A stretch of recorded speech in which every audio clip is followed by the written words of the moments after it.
welcome to my Somerset studio. Morwenna here, and I've had a bit of a move around of my desk. So the desk I had here has gone downstairs for Richard to use, and I've got his bigger desk. So that means I've got more space to spread out my projects. I don't know if that's a good thing or a bad thing. I had a bit of a break from doing crocheting, having finished bag posts the other week. So bag posts up here. I felt a bit crocheted out, to be honest, after I think all the long hours and the excitement of getting bag posts done. So I had a couple of days break really, and I thought that would give me a good opportunity to reassess my work in progress, my whips or my UFOs, unfinished objects, which I have got laid out here. Some of them are up here, some of them are down here, but we'll get onto those in a minute. I wanted to just share a little bit about one of the swimming goal that I set myself when I learned to swim last year, which I talked about in one of my previous episodes. One of the things I wanted to work towards was to swim in an Olympic sized pool, and I discovered that there's one at the university in Bath. And for it to be, so it's 50 metres long, but it's not an Olympic standard pool, because an Olympic standard pool has to be 25 metres wide, whereas the Bath one is 15 metres wide. So it's an Olympic length, but not width. And apparently, I did a little bit of research. There are 12 official Olympic size pools in the UK. I'll put a link below in the comments. Oh, drink.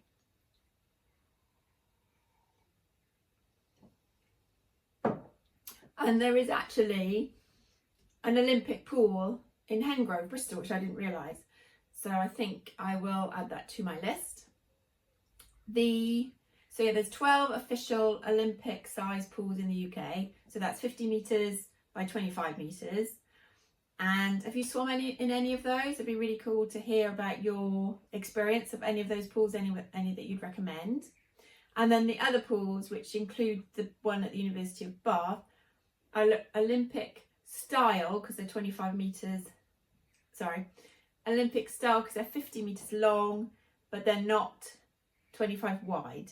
But there's quite a few of those. I think there's about 22 of the 50 metre pools. Some of them are Lidos.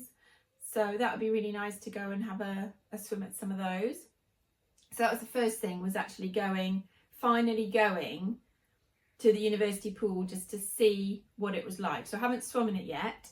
I wanted to go and check it out and to find out a bit about what the pool was like, what the parking was like, the changing facilities, all those kind of things, so that'll help once I go and actually swim there. And I did discover that there's no actual shallow end. It's basically deep, all of it. So it's 2 metres deep, the whole width. So that means I need to make sure I've got enough strength really to swim. Because if I normally swim in the pools I'm used to, there's a shallow end. So I know if I get to the deep end and then swim back, if I get a bit tired, I can put my feet down. So it was good to know that before I actually went in to swim there. So I'm glad that I went to check that out. Yeah, that was good.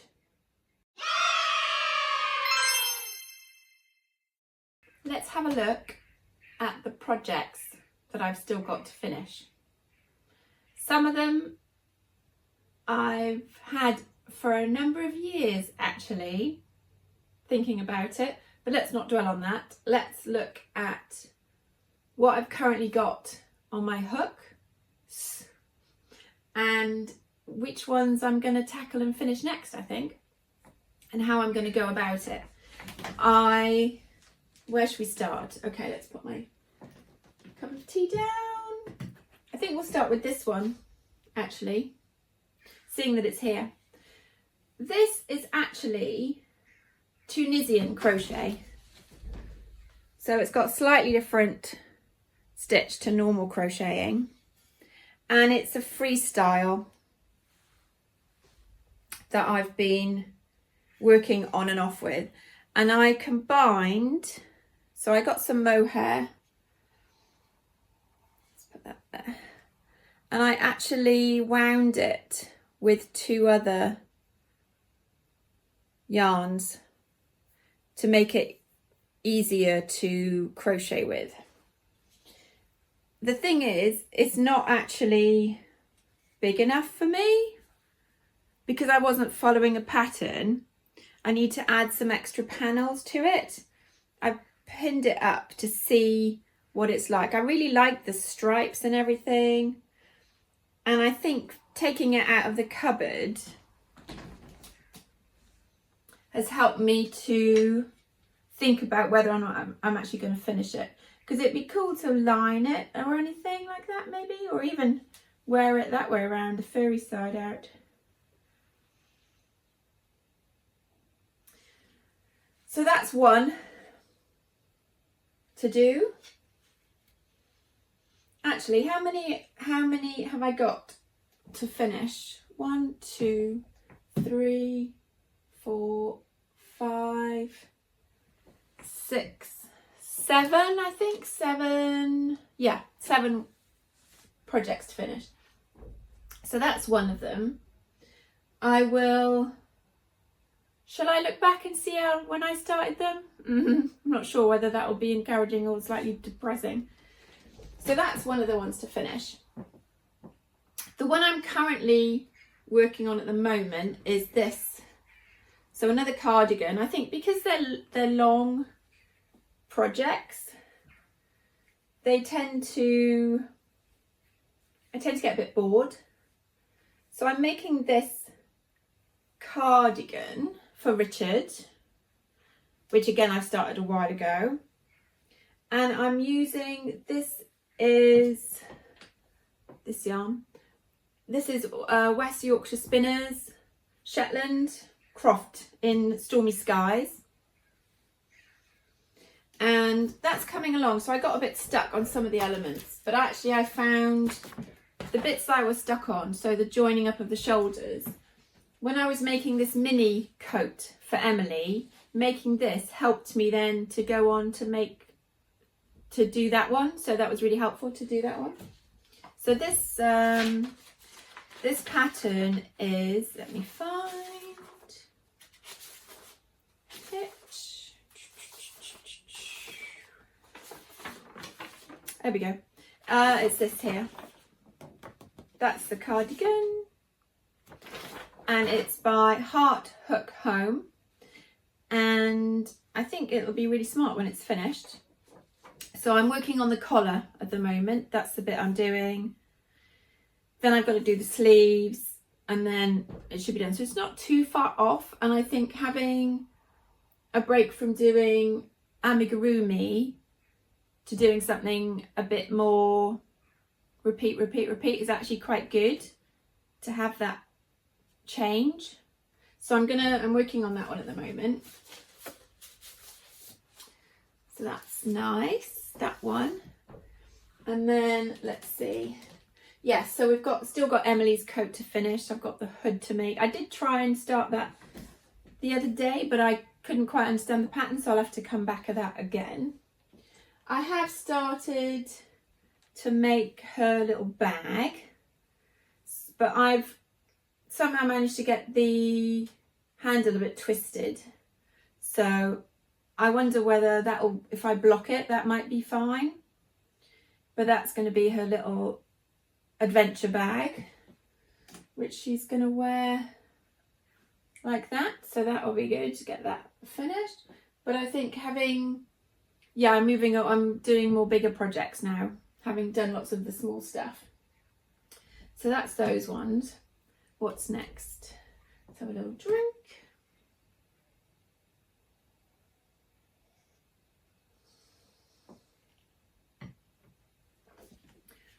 In this tub is all of my parts.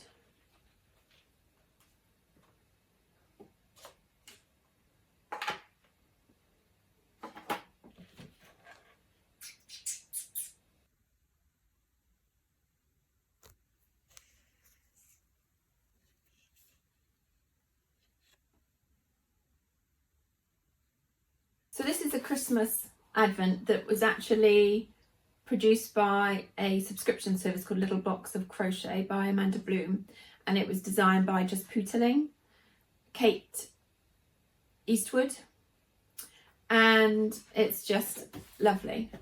So that's the pattern, and I've been after this pattern for ages, and in the end I basically put out a wanted pattern, and a lovely lady said, yeah, I've got a pattern and you can have it. So she sent it to me, and I covered the postage, and also sent her a bit of money for a cup of coffee, because I was so grateful to get hold of the actual printed pattern, the booklet. You can buy this pattern now on Ravelry. It's been released, and it's a downloadable PDF. Oh, sorry, no, that's wrong. It's not on Ravelry. It's on, I think it's on Lovecrafts. I need to double check that. I'll put the link up. Feeling a bit scatty today. Anyway, so you can buy the PDF pattern, but I really wanted to have the actual booklet. So I was so chuffed that I found somebody to send me their copy, and I've made quite a few of the elements. So oranges, apples, holly leaves, mistletoe, tangerine, apples, I've got to do the leaves, and ferns, and I've still got quite a few parts to make, but I would like to get that finished before Christmas this year. That would be nice. So I've got that one I'm working on. So I'm definitely going to get that finished. Oops. So that's that one. What's next? Okay, this one. So this was really an experiment in freestyle. I'm not following a pattern for this. I was experimenting with creating some shapes. So I might carry on with that. That was just a bit of playing around. Carry on with that one.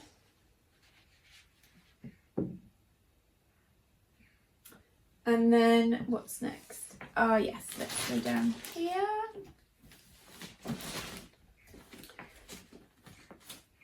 So last year, this is last year's project, I started on the woodland walk scarf by Coastal Crochet.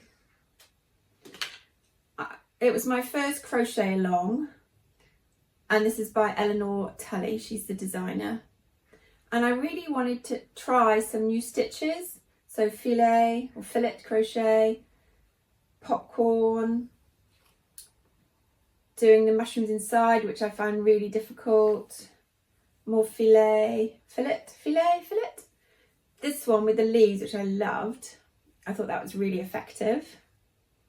And I'm up to here now. And this is using West Yorkshire Spinners Elements yarn. I'm not sure about the colours of it. Maybe that's why I stopped. I do want to finish that though, so that's part way through. And I've got, let's have a look. I've got 12 rows to do on the brown, and then I've still got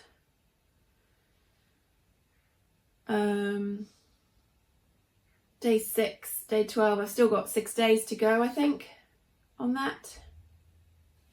So there's still quite a few different patterns to complete. So I've still got that one to finish. But yeah, it was really interesting learning these different techniques. And I think some of these things I'll be able to apply to different designs. Now I know how to do them. It's a great pattern. You can see the pattern on her website.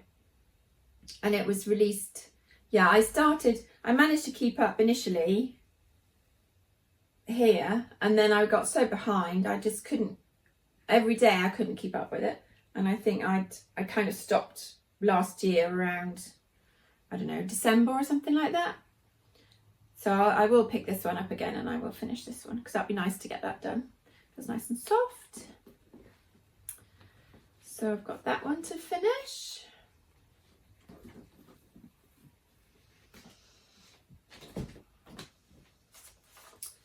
And then the other one I've been working on, which I haven't picked up in ages, is this one. So I bought this book again a couple of years ago. Probably I bought it when it was a bit advanced for my crocheting skills. So Fruit Garden Blanket by Janie Crow. And I just love the book. The pattern and the history of May Morris, who was the daughter of William Morris, and how her tapestries were the inspiration for this blanket. Absolutely beautiful. I really love her Janie Crow's designs. There's the different colourways. And I think seeing this blanket made me realise just how versatile crocheting is, because up until this point, seeing these, I'd mainly seen, I suppose, granny square blankets and other styles which didn't really appeal to me to make. But seeing this, I thought, wow, that is something else. That's something else, but quite advanced. So I did start making the flowers for the first part. So I made all of these, and I was using the yarn I already had, and there's really good YouTube videos to follow with some really helpful tips and techniques on, so I was following those. So I made the sets of flowers, then I started on the next ones, but I didn't really like the colours, how those were turning out. And I like these ones, but I realised I didn't have enough, I wasn't going to have enough yarn to make the whole blanket in a way that I was happy with. So then I spent ages looking at different yarn colourways, and because I wanted to use natural yarns, I then spent a really long time creating my own colourway using, this is the Naturals Bamboo and Cotton Stylecraft. So I got all the yarn for it, and then I started again, and I got as far as here, which is basically the first, one of the first flowers, and I got confused by the pattern. And I think again it was because it was quite early on in my crochet learning, so I didn't understand it. So I've left it. But I think now I would find it easier to go back and pick this up again. So I've got all the yarn for it. I got the hook, I got everything to make it. And I think having made quite a lot of the small now amigurumi, I'm quite keen to do some of these bigger projects. Yes, so it'd be really nice to get this finished.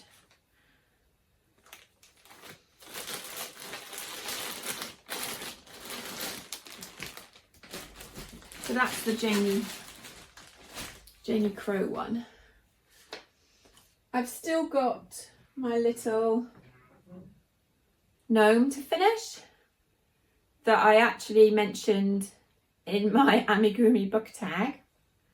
He basically just needs a nose, some ears and feet, and then joining up, you know, not really that long at all. So that would be quite an easy one to finish.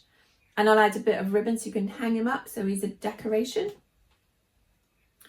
So he won't actually take too long to do.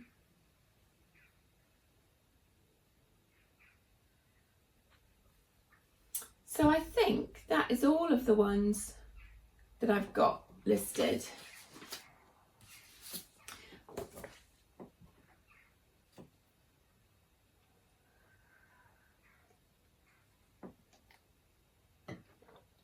But how many projects have you got on the go? I'm guessing I'm not the only one to have this many. And I found a really interesting tool because I was struggling to manage I'm thinking, how on earth do I get to finish some of these projects? I start them and then I get distracted by something else that's more exciting. And I was following Le Petit Sans Crochet, Elise, for quite a long time. And she's now changed her name to Elise Rose Crochet. And she had a really interesting toolkit called Honey, Get Control of Your Whips. So it's a downloadable worksheet, and I'll put a link to her video about it. And I found it really helpful because I liked the fact that she'd looked into the psychology behind finishing projects and breaking down the challenges that can get in the way, because it's not often, it can be a number of reasons why you start a project and you don't finish it. And for me, I realised that often I'll hit a difficult part, like with sewing up the shoulders, which seems quite straightforward, but because I want to do it well, I'll put it off and then put it off. And the next thing you know, it's been months and months since I've actually attempted it. But then by going and doing something else, like making the small jacket and realising, oh, that wasn't that difficult, stitching up those. Okay, I can apply that to the larger project now. That was actually really helpful. So go in and do something different. But understanding where the challenge points are, I suppose, and then working out whether there's something that you could ask somebody else's help on, or contacting the designer to ask them for help, or going away and do something different like I did with the cardigan and then coming back and doing it again. So there's lots of different ways. But she'd actually was looking at the research done by, let's have a look, Harvard. Let me find.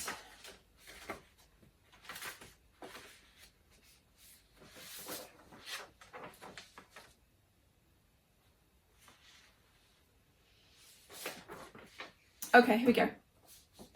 So she's developed this based on a study from Harvard Business Review about humans finding happiness and motivation from making meaningful progress on their work.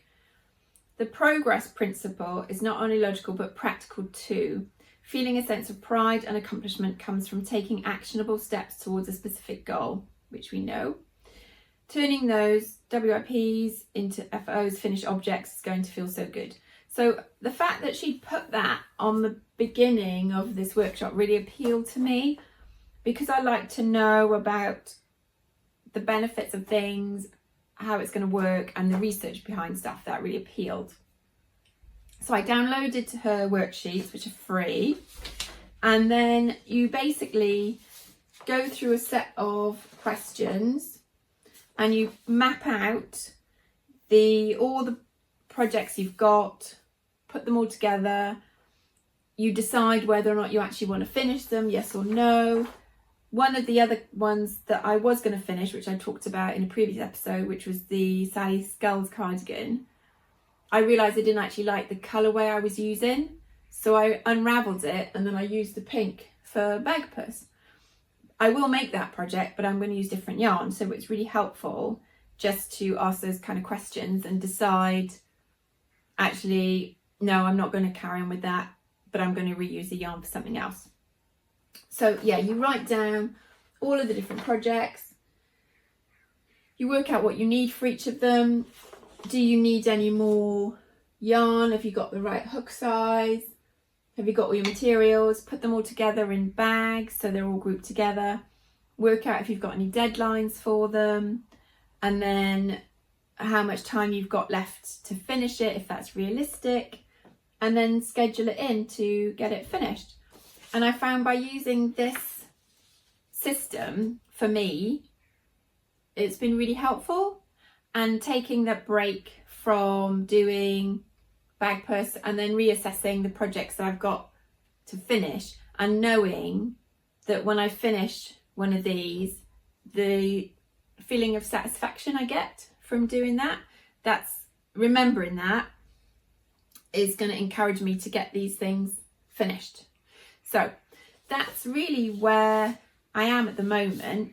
I've got my list of projects to finish. I also have included on here some of the ones I want to make next, which include the frog bag from Toff, which I mentioned in a previous episode. I haven't actually started that yet, so I feel like I want to finish one of these and then start a new project, because I think otherwise these are just going to hang around. And then I do have a couple of other small things and ideas I've got to make for some little fun projects, but I will talk about those next time, I think.